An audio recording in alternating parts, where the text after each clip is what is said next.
Hello and welcome to Commnation's interview. And today I'm really happy to have Deirdre Breakenridge. As you can hear, we're doing this interview in English today. So I hope you guys speak English. If not, then you can go on Google Translate and, oh no, because it's audio, they can't not do this. Anyway, so welcome Deirdre. Thank you. It's great to be chatting with you today.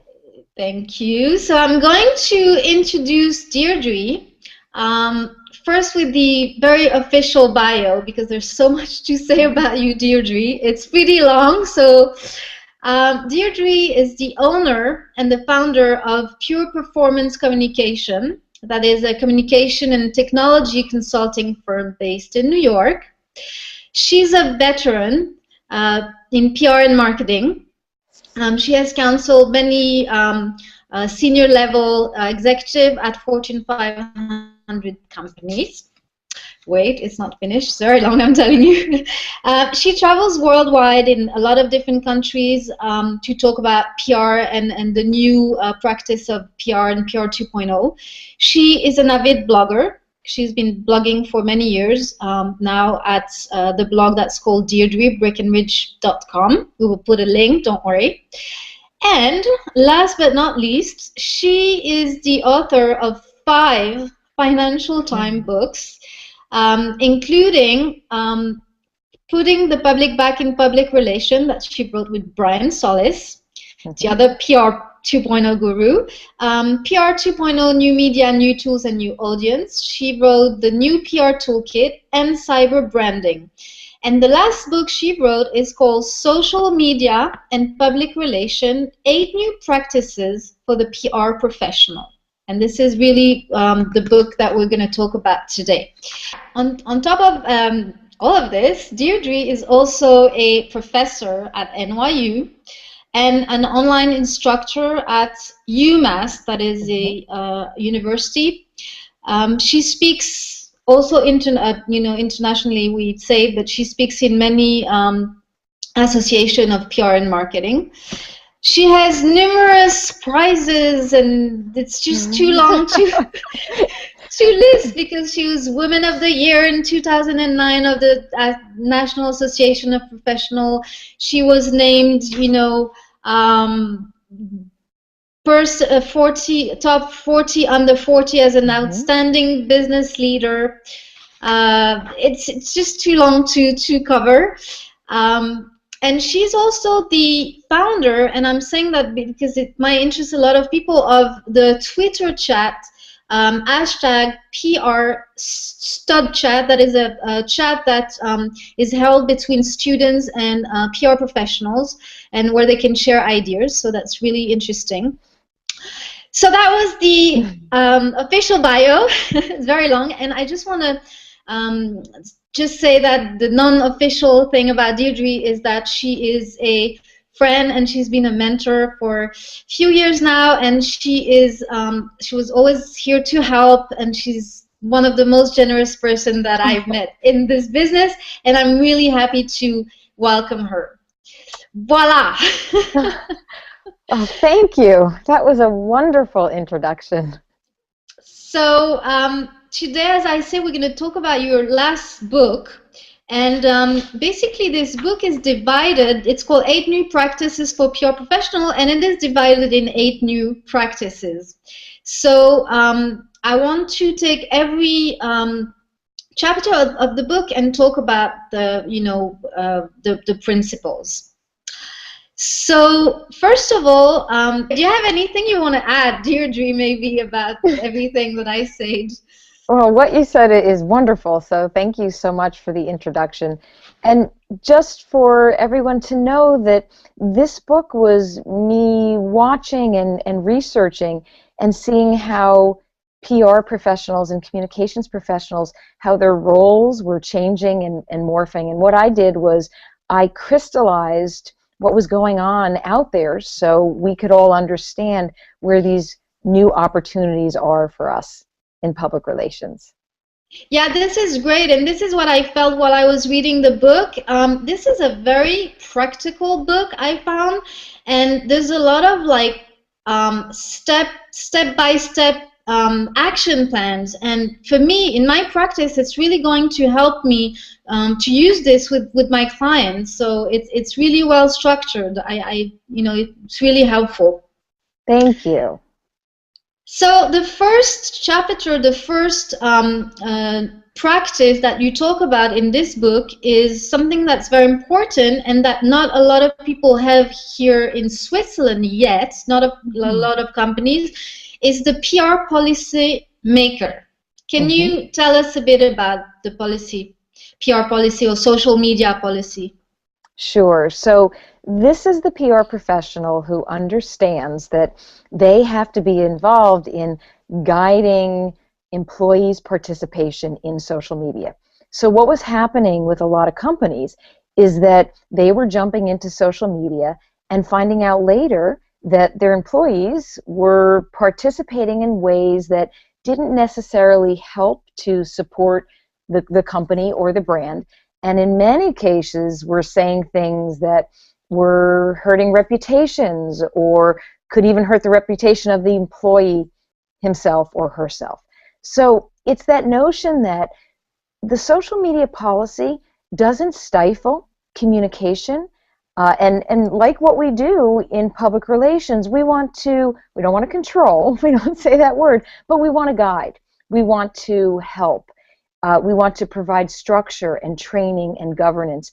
And that's where bringing the social media policy to life doesn't necessarily live as a static document, but one that changes and morphs as the company takes on more social media communications. And it really does help to put everybody in a place that you're protecting the brand, you're protecting the employee, and you're also protecting the public that participates with you. Yeah, I think it's very important to say that this social media policy is not there to police, but it's there to protect everyone. And also I felt when I was working with clients that to present that would really help the C-level, the CEOs to let go of their fears. That's a great point, because one of the things that C-level or leadership in an organization have to understand is whether you provide a policy or not, your employees are out there anyway, and they're all over social media.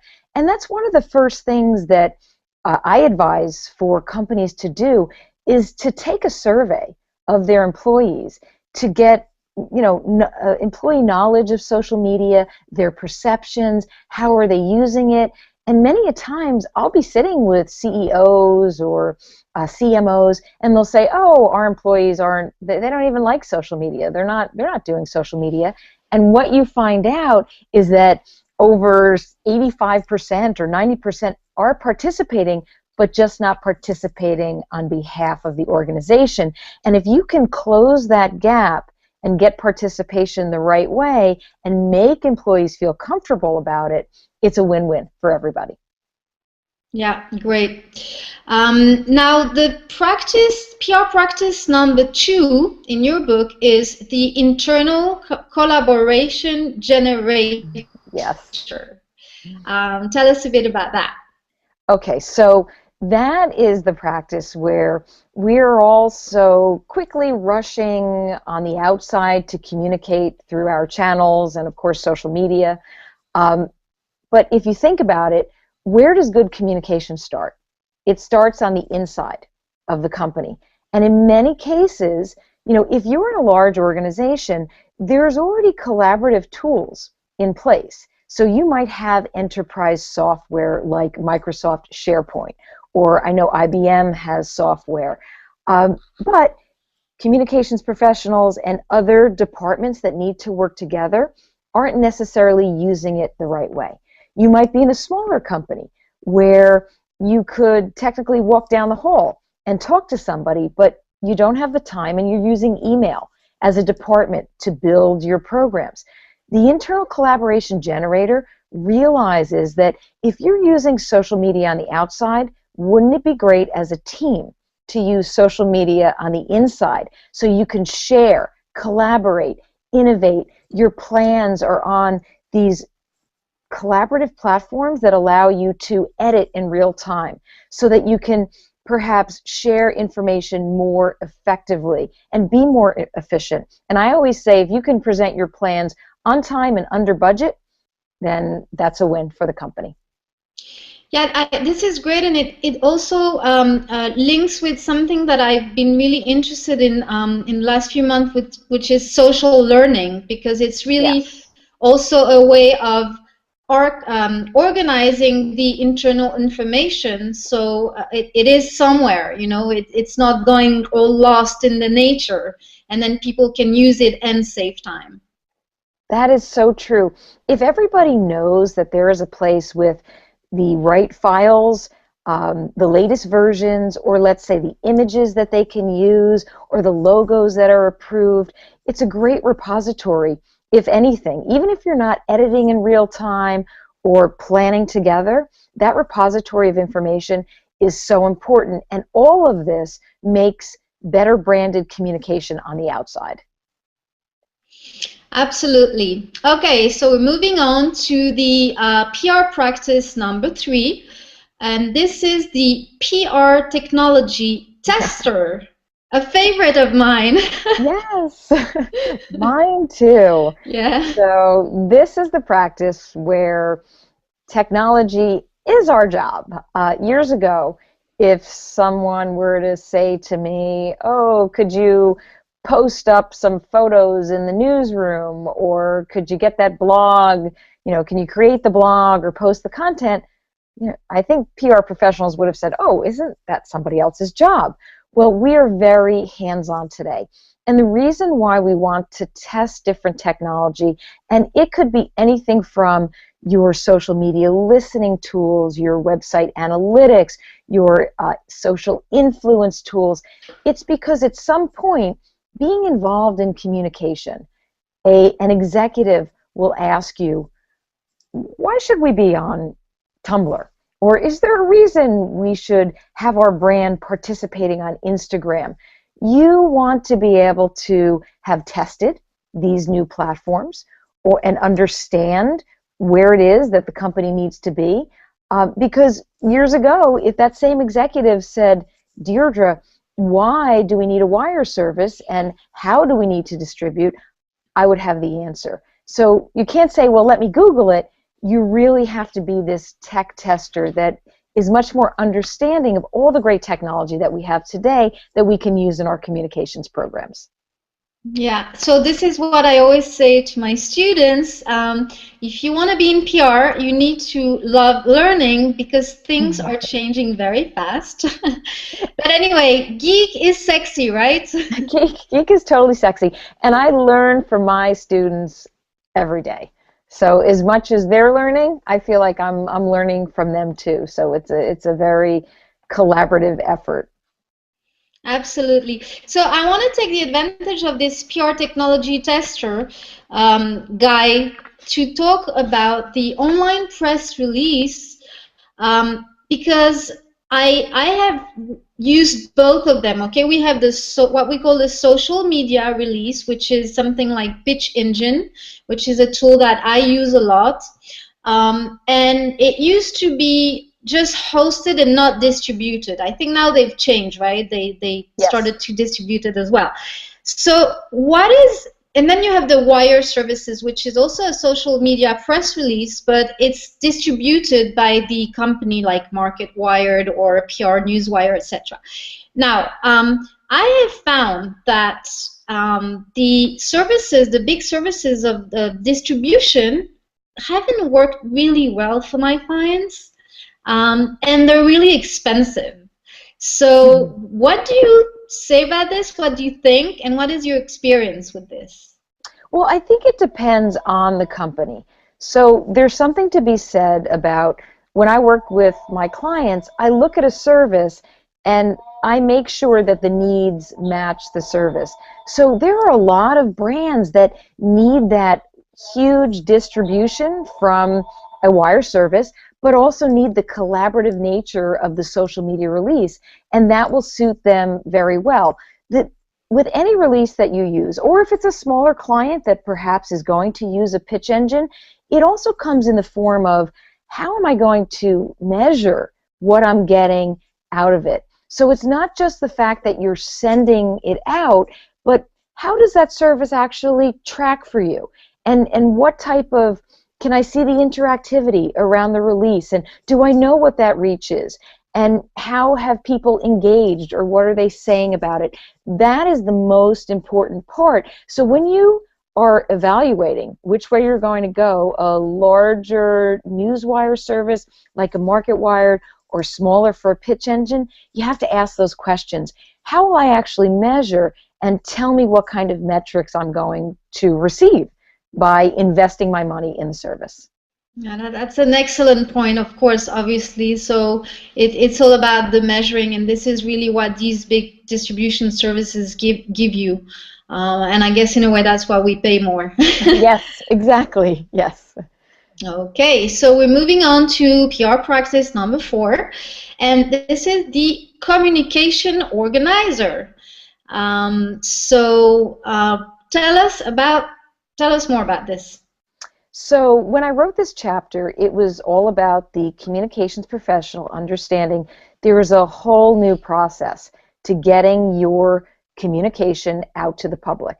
But it starts with listening first, because you have to understand what they need to be a more valuable resource. Once you can do that, it's a two-prong approach to figure out what is it that we have that we can tweak to share, and what is it that we need to develop that is going to ignite passion, spark interest, answer a question, help to make a particular decision.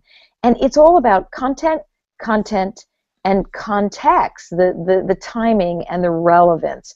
So I think that comms organizer is getting into, even though I didn't really touch upon this in the book, but this is the next where we're moving forward, it's knowing that content for us has changed as well. It's earned, it's owned, it's paid, and there is a convergence of content that we have to be using in order to make our programs more effective and stronger and create greater impact for our audiences that we want to reach and engage with. Yeah, and the other thing that I wanted to say that I actually read in your book, and that we go through, all of us in as PR professional, is the fact that today in medium to big size companies, we actually realize that communication in PR is actually going almost outside of the communication department, right? It's yeah. Like all of a sudden human resources and sales departments and everyone is in a certain kind of way doing communication with social media. So I guess it's also about how we're going to organize all these people internally, because it is great that they're doing it also, but how are we going to organize it? And also how, like you said before, it's also like change management, right, inside the company.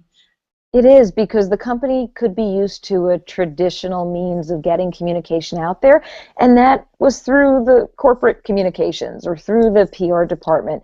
And we all know that social media goes across the organization. So we have sales using social media. We have the HR department on LinkedIn, recruiting. We have different areas using it. And when there are programs that touch the entire company, I always give the example, I worked with JVC for, I think it was about 9 years.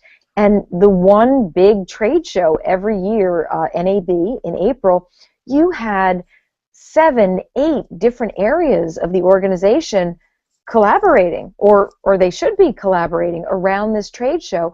And the need to be able to calendar and have everybody know what is the theme and what are our objectives, what content is being shared, the links that you're going to use, so you don't have 50 links that you're tracking. It all has to be organized in such a fashion so that everybody supports one another's efforts rather than cannibalizing efforts. That planning is so important. Yeah, because it can very quickly become a big mess. And in the book, you're actually offering three amazing tools.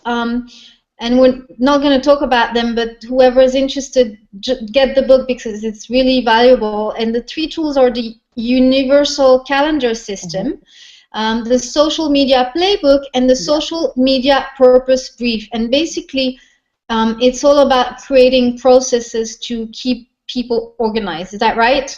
Yes, we want to stay organized for maximum impact. Absolutely. Okay, so one more thing in this chapter 4, you're talking about the newsroom, and what hit me was that you're talking about the newsroom and talking about how, or maybe it was someone you interviewed, how newsroom can build relationship.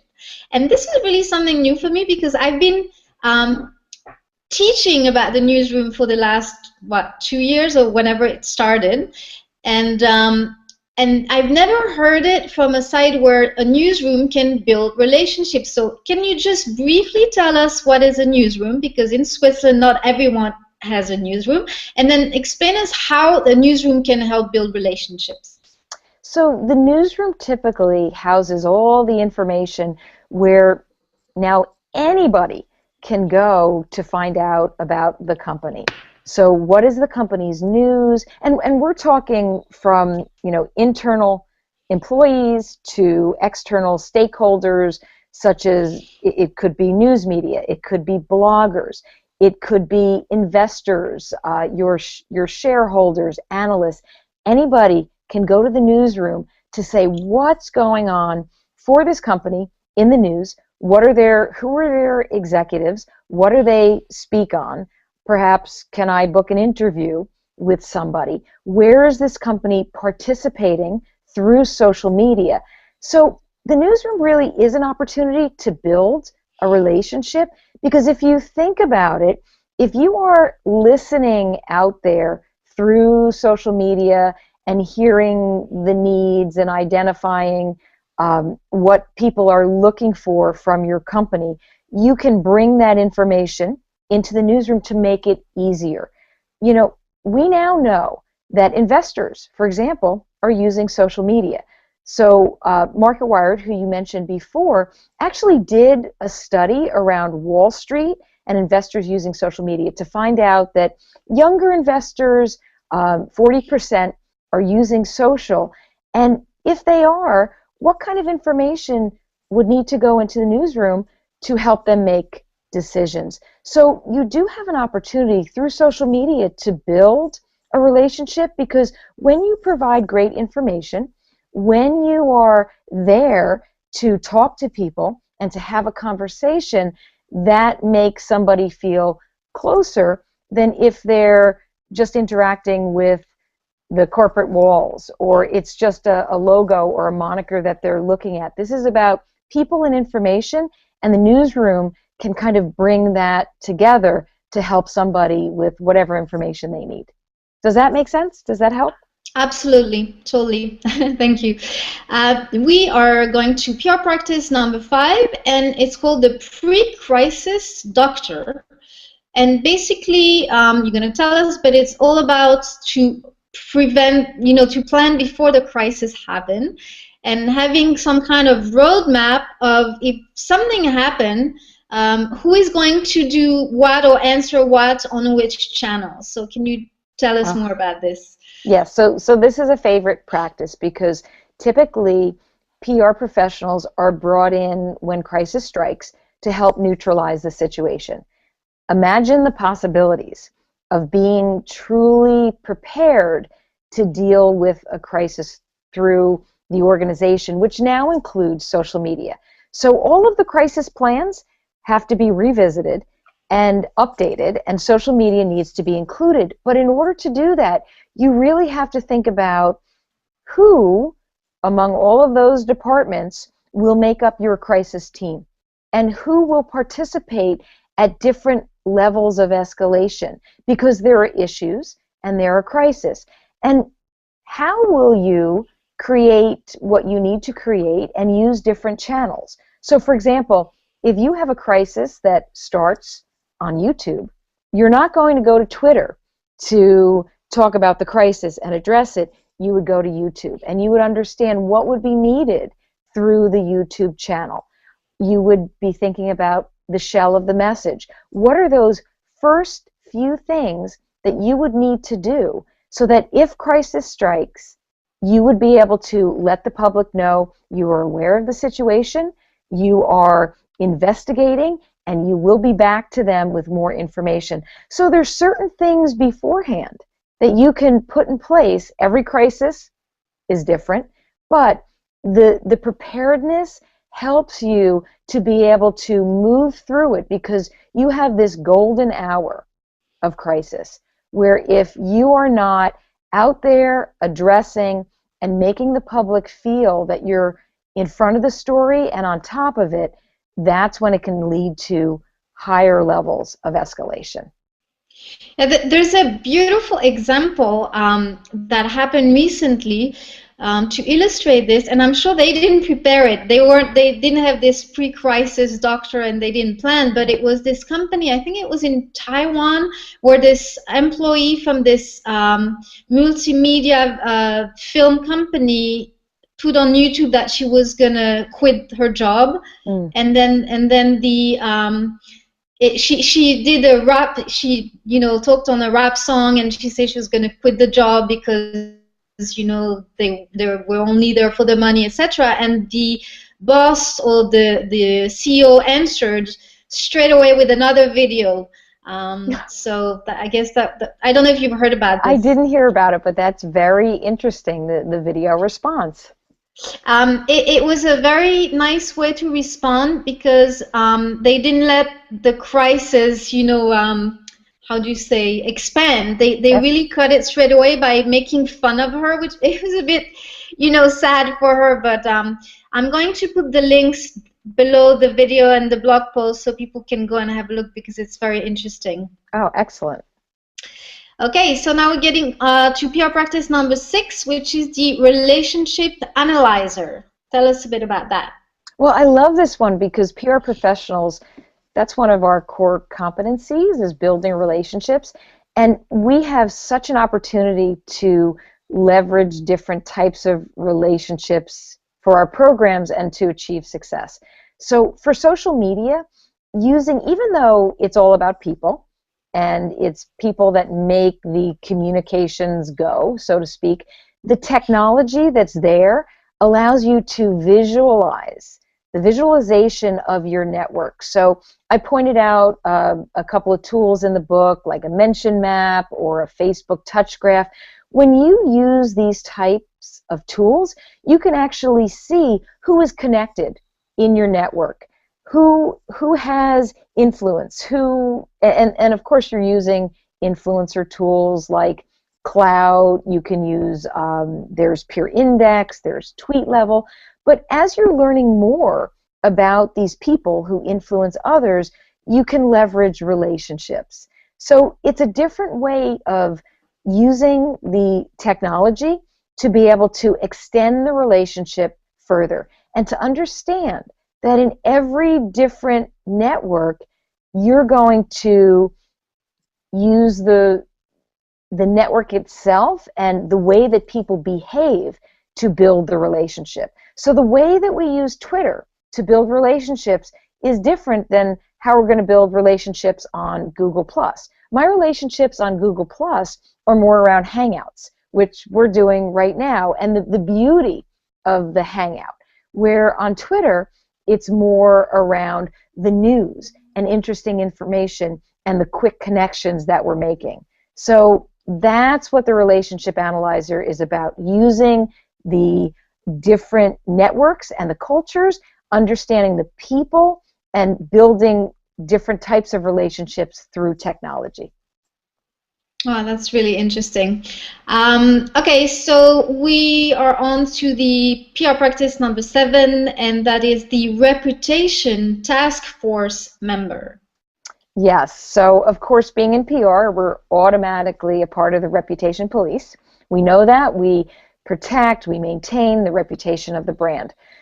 This particular chapter focuses on how public relations professionals need to be more involved with the brand itself and brand education. So I go back in time. I used to own an integrated marketing firm, and the communications department was one specific area. It was communications. We had our marketing and creative team, and we had our video, multimedia, and web team. And it was always marketing in the beginning who worked on brand guides for our clients or even for our own company. And that didn't last very long. With me, I felt that communications really needs to be a part of more the building of the brand, because we talk about the tone and the style of the communication, and that falls under our area of expertise, and we also guide the communication. So it's this understanding that we need to be more involved in the brand education, and understanding the brand and the vision and the mission and what it's about, we can then go out and teach others. So it's to ignite others to be more part of brand education so that we can better protect the reputation of the company on the outside. And we all know that through social media, we are charged with watching and listening. So it really helps to understand the brand better so that this army of champions can protect the reputation. Yeah, absolutely. Hey, just for those of you who are wondering why we have another outfit, just want to explain is we don't have stylists and we don't make change of clothes, but because basically the reason is that we were kicked out of Google Hangout the other time. The reason is the bad connection that I have in my neighborhood in Switzerland. And we're just starting, finishing the interview another day. So that's why we have different clothes. So we're getting then to the last question, which is chapter number 8. And chapter number 8 is a favorite subject of mine. It's called Master the Metrics, and it's all about how we can now measure results in public relations. Yes, it's my favorite chapter as well. So one thing I want to point out is that in PR, we've always looked at the outputs, the outtakes, and then those great outcomes, the impact that we're trying to achieve. And traditionally, we would be looking at media audits, we would look at maybe brand audits to be included in the reputation. Some folks were looking at the AVEs, or the advertising value equivalents, which we tend not to use now ever since the Barcelona principles. We look at net promoter scores. So when social media came on the scene, that was our call to find where are the outcomes. And we know that when you're talking to executives, they're looking for ROI, which is a financial calculation. So it's our job to see how is what we do through social media, does it fit to higher level goals like customer satisfaction? Perhaps it's the brand health and the reputation. Maybe it's innovation and the customer experience. It could be operational efficiency and saving money. And I gave an example in the book of GM did the Fast Lane blog and used this blog in such a way that they were able to hear feedback from their customers, which really cut down on the cost of their research that they were spending with focus panels. So if we can connect our efforts and all the great research, or if we can show from click to conversion, and often you need other data to help you, this is how you show those great outcomes. Yeah, totally. That's great. I remember the time when I started in PR 2 years ago. No, I'm just kidding. Me too. I'm just 18. So more than 25 years ago, when I was an intern, we used to cut all the newspaper clips, right? And and we used to show them to the client. Mm-hmm. And this was how we measured the our work, actually, which had absolutely no link really with the reality of things. Right. I remember those clip books. And the funniest part about the clip books is that we had to wait weeks for the reading service to send us the newspaper clippings. And if you think about how we get news today in real time, would we ever wait 3 weeks to find out where our clients were talked about and what people were saying or what the media was saying? So, you know, it's so nice to have it in real time. Yeah, real time is the thing. Yes, definitely. News and real time go together very well when you're in public relations. Yeah. So, Deirdre, that was amazingly interesting. I thank you so much for taking the time to tell us about your book. I'm going to put everything that we've talked about. I'm going to put all the links in below either the video or the blog post. And we're waiting for you to come to Switzerland and you know, give a class or a talk or something, you know. So just you're invited. Oh, well, thank you so much for taking the time to talk to me about the book. It was such a pleasure, and I would love to visit Switzerland. So we'll have to plan that in the near future. Definitely, definitely. So thank you so much again. Bye-bye. Thank you. Bye.